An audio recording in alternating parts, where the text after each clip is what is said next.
Dear GS aspirants, अभी देखिए England की 1688 की गौरवपूर्ण क्रांति, ग्लोरियस रेवोल्यूशन जिसको कहा जाता है, को गौरवपूर्ण क्रांति इसलिए कहा जाता है क्योंकि इसके द्वारा बिना किसी रक्तपात या युद्ध के इंग्लैंड के राजनीतिक जीवन में बड़ा परिवर्तन हुआ।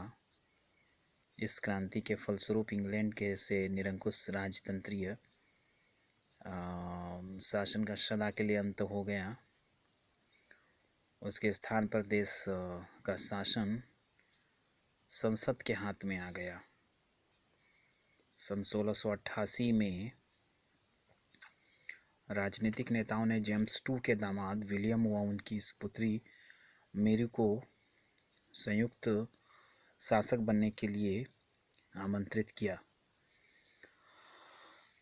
बिना किसी युद्ध के सत्ता परिवर्तन हो गया तथा राजा जेम्स II लंदन छोड़कर फ्रांस भाग गया। इस क्रांति ने राजा के दैवीय अधिकारों को समाप्त कर संसद को सर्वोच्चता प्रदान की, जैसा कि भारत में है और बहुत सारे देशों में है। इस महत्वपूर्ण क्रांति से प्रेरणा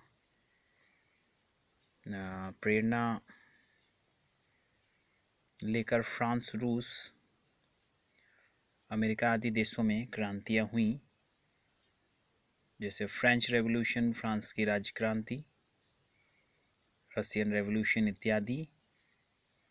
यानी प्रेरणा स्रोत इंग्लैंड की 1688 की गौरवपूर्ण क्रांति रही है।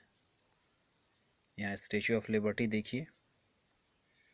अमेरिकी क्रांति, उत्तरी अमेरिका के 13 ब्रिटिश उपनिवेशों की जनता ने ब्रिटिश सरकार के विरुद्ध जो आक्रोश प्रकट किया उसे अमेरिकी क्रांति या स्वाधीनता संग्राम कहा जाता है। 18वीं शताब्दी के मध्य में इन उपनिवेशों एवं शासक ब्रिटेन के हितों एवं विचारों के मध्य मतभेद उत्पन्न हुए। ब्रिटेन द्वारा लगाए गए व्यापारिक प्रतिबंधों, स्टाम्प एक्ट 1765 में करों एवं 1767 में चाय कर ने इन्हें उत्तेजित किया और इस क्रांति में प्रतिनिधित्व नहीं तो कर नहीं, नो टैक्सेशन विदाउट रिप्रेजेंटेशन का नारा दिया।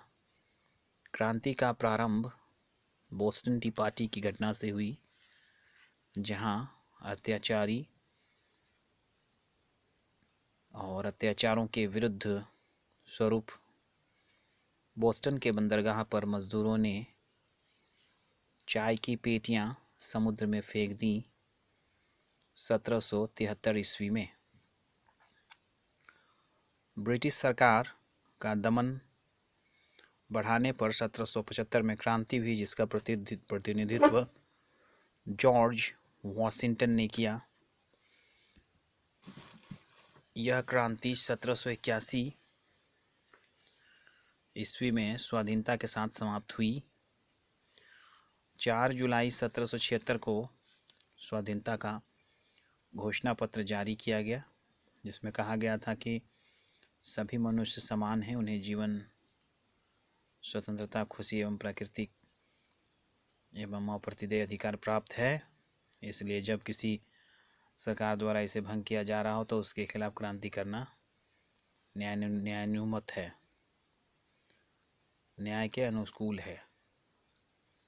इस घोषणा के लेखक थॉमस जेफरसन थे।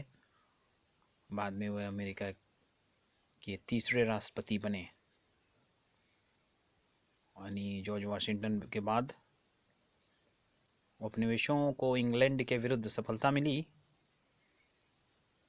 इंग्लैंड ने 1783 ईस्वी की वर्साई संधि में इसकी स्वतंत्रता को स्वीकार किया। जॉर्ज वॉशिंगटन प्रथम राष्ट्रपति, देश के नए संविधान की घोषणा की गई। यानी अमेरिका के प्रथम राष्ट्रपति जॉर्ज वॉशिंगटन।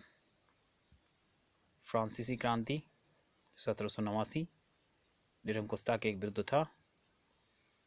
अगले वीडियो में यह बताने का प्रयास करेंगे। तब तक के लिए बहुत बहुत धन्यवाद। Thank you.